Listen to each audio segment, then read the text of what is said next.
back to Hasbro's Hide. Finally, we have the 6.5 Creedmoor in its final configuration. If you'd watched the previous videos, this is Savage 110 Desert Tactical. That's what we started at.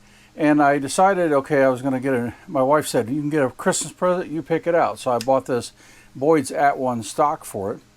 The Desert Tactical stock is fine. It's good, but it can be better for sure. And so I thought, well, I'm going to try this because just Boyd's, I've been happy with the At-One and the CZ457, so we're going to try it now in our Savage 110. So I did that. Also picked up an Excalibur custom barrel for it, 26 inches long, a beautiful, beautiful barrel. If you haven't seen that video, again, go back and look because the bore scope is amazing when you see what a brand new barrel from them looks like, all lapped and honed and just beautiful. So we finally got it to fit into the stock right. The reason being it didn't fit right away is that barrel. I got the heavy Palma profile barrel and it's too big for the barrel channel as it comes from Boyd's. So I had to re-inlet the barrel and the barrel nut here in this area just a little bit to get it to fit. So now we have about maybe a 1/16 of an inch clearance all the way around the barrel, and that should be good. Later on we'll bed the rifle. I'm not going to yet. I want to shoot it like it is. I have a contest coming up. I don't really have time to tear it apart and do the bedding process. Not that it takes long, I just don't have the time. So we're tightened up. It now can torque well. I mentioned before that when I had torqued it initially putting into this stock, the action would lock up. Well, now the action is nice and free. What it was not the action being in a bind, is the front action screw was actually coming up and hitting the lugs on the bolt. And so that pretty much stops the action right there. And so figured that out. One of the viewers on the channel mentioned that, and it's kind of hard to see back in here. I've got a scope up in there, and sure enough, it was sticking up too far. So shortened the bolt a little bit, ground it down, chamfered it out, polished it up, and it's perfect now. So I was able to go to torque values on it. So right now it's set at 35 inch-pounds of torque, and that's where we're going to start. Somewhere between 35 and 40 was the common recommendation.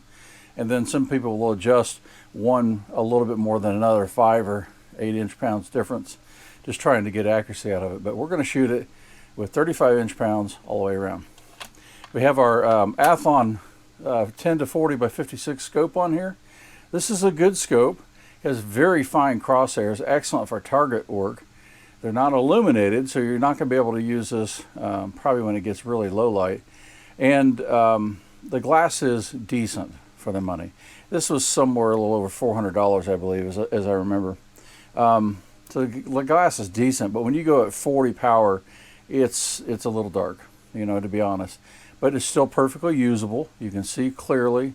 But typically, in the summertime anyway, at 40 power, I'm seeing quite a bit of mirage, especially as the barrel heats up, you see it, but across the ground as well. So I'm running it typically down near 32 power, which is still great. And with the super fine crosshair and the dot in the middle, it makes it great for target work. So we've got this thing ready to go. Trigger is very consistent at 1 pound, 3.3 ounces. I'll post a picture of that in there. And that trigger it varied plus or minus 0.1 ounces over 5 pulls. It's crazy good once I got it. Maybe I just got lucky where I got it set. Maybe I got lucky with a really good trigger, but this is Savage's AccuTrigger. I have a aftermarket trigger put in here, and I can bring it on down and pull weight. But right now, that's so consistent, I'm not touching it. It's good. So we're going to shoot it like it is. Remember, this barrel I thought I had said I had 80. I believe I only have 30 rounds through that barrel. So it's far from broken in. So we're going to be shooting today, 1, some groups, but 2, to continue break-in process. The barrel, I have stripped the copper from it. Of course, cleaned out all the carbon fouling, powder fouling, all that stuff as well. So it's back to perfectly clean. And we'll start our shoot from there. Today's powder we're going to use is Staball 6.5 powder. It's precision powder, precision rifle powder they call it. And it's really designed for the 6.5 Creedmoor. And from what I've read, it gets amazingly good results. It's a ball powder, a very fine ball powder, so it meters really well. But typically ball powders aren't particularly temperature stable and don't typically give lowest standard deviations. But there have been really good reports about this powder, so we're going to give it a try. I've been running only H4350 so far, And so we're going to try something else, because H4350 and 130 grain bullets in this barrel, yeah, it was just okay. In the Savage barrel, I had some really good results, but in this barrel, it's just been okay. So we're going to mix it up a little bit. Then we're going to shoot, instead of 130 grains, we're going to shoot 140 grain ELD match bullets. And so that will be our combination today, is Peterson twice fire brass, ELD 6.5 140 grain bullets, and then we're going to vary a powder from starting at the bottom end of 42.8 and going up 0.2 increments, excuse me, 0.3 increments on up to 43.7. So 42.8, then we're going to do 43.1, 43.4, and 43.7. We're going to shoot 10 rounds at each one. And so that's our experiment for today. Let me get this powder and bullets all loaded up, and we'll see you at the range.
All right, welcome back in from the range.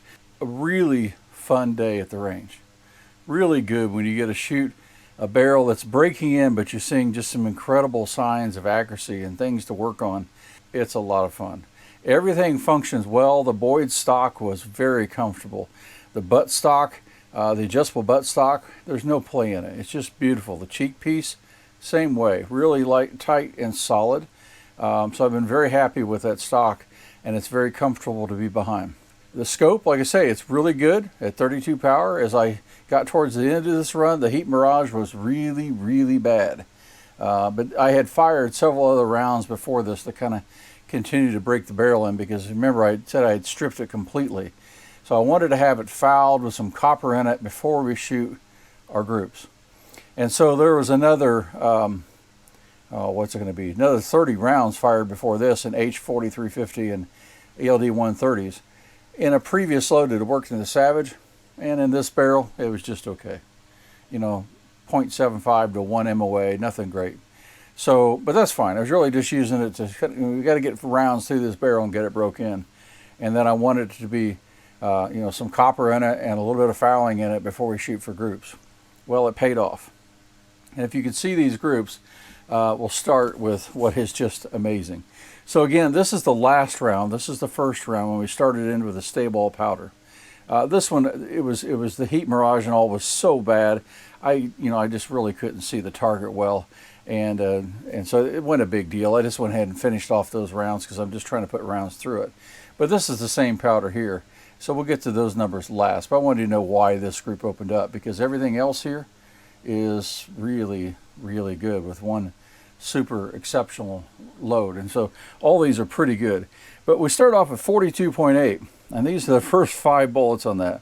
That is a .2 8.9 inch group, 5 rounds. It doesn't look like it, but it's 5 rounds, and you can see that in the video. If you catch it just right, you'll see a little bit of daylight open up in the middle of that group, and I was just nicking the powder, nicking the paper away in the middle of that group. So there's 5 rounds right there, and that ends up being a .276 MOA. That's pretty awesome. And like I say, I got a contest coming up. This is probably one of the contending charges right there. And now this is the same thing. If you look at it and go, well, you know, you got one group that opened up there. That's 0.673 MOA, okay? And it has 4 right here, and then 1 dropped low. The 1 dropped low, I knew it when I did it. I made a mistake, and it dropped low. Otherwise, they're in here. So is it this good? No. But, you know, there's, let's see, 2 right there, 2 right there. So they're really a good group. It's just, maybe this is me. Maybe it's a little bit of variation. You know, again, this gun's still breaking in. Maybe it's a little bit of variation in the ammo, although the powder charges when I threw them was plus or minus 0.02 grains. So it's pretty tight control on our Creedmoor laboratory scales. Well, so that's an awesome group. We continue on, though, and shoot this group. And that group is another just, it's a great group by any standards. And that is a 0.49 MOA group. Can't complain. And so 42.8 is doing some really crazy good results here. Good here with a little bit of shooter error, I think. And then another, we move up a little bit in powder. Another really good charge here at 0.493, actually, MOA. We move over here, and again, I didn't want to do one 5-shot group. I wanted to do 2 at least. So we have 10 rounds in all these. And you can see then we move here. And so this group repeats that group. So that one was 0.493. This is 0.541. And if you see these, they're all 4. There's 4 right here and 1 right there. So this could have very well been that group again. You know, when you get down to that tight a group, yeah, you're probably never going to repeat back to back to back that tight, but it's certainly grouping well. Look at the same powder charge here. The same pattern happened again. 4 right there and 1 right there. If I hadn't dropped that bullet right there, that had been beating, it'd been equal or beating to that 0.276 MOA group there. So this group is good, this group is good, and this group is good. I mean, it's like Staball is really doing good. I had really low standard deviations. I'll pull that data off the lab radar and post it up here for you. But look at this, you know, look at this. I mentioned that group 4 right there, and that's 43.4 grains. And this one is 3 right here and 2 right here. You know, maybe there's a little bit of variation with them opening up a little bit. I don't know. But the standard deviation was really small. I think the biggest standard deviation I had was 11.5. And it went down to 7.5 in a couple of these combinations. So Staball, for a ball powder, is just doing fantastic with this bullet combination. Well, then it ended up the highest powder charge here again. So that was heat mirage and all, so I was done here. It was starting to affect it a little bit here, but I went ahead and I was able to get through it here pretty well. And so this ends up being a 0.55 MOA group again. I mean, a really good group, especially shooting through the mirage and things like that and trying to figure out where that was hitting. That's pretty amazing. So I think this has great potential too. So all of these charges here were great, were fantastic.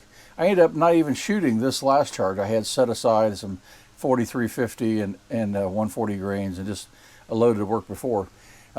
We ended up saying, okay, this is so awesome, we're going to leave it where it is, and we put those on steel at 400 yards. This gun was so good, we went straight to 400 yards, and we were just estimating the holdover, and it was about 2 feet at 400 yards. And we just didn't miss the target, steel target, man-sized target at 400 yards. And that kind of stuff is fun. When you get loads that are this consistent, send them downrange, and you can hit pretty much whatever you need to hit. So anyway, I thought you might like to see this. This Savage is really, really running great. You know, it was just an awesome day for the first time in its final configuration here. Well, what I hope is its final configuration.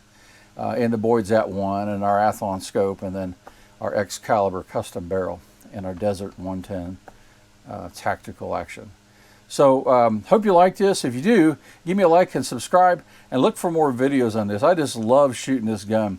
That barrel is, you know, 26 inches long. It's pretty heavy. The gun's 14 pounds as it sits here. And so the recoil on 6.5 Creedmoor in 14 pounds is just a pussycat. It's easy to shoot. It's fun to shoot. And you know you can hold on target. And if you do your part, no need to flinch. So anyway, I hope you like it, and we'll see you next time.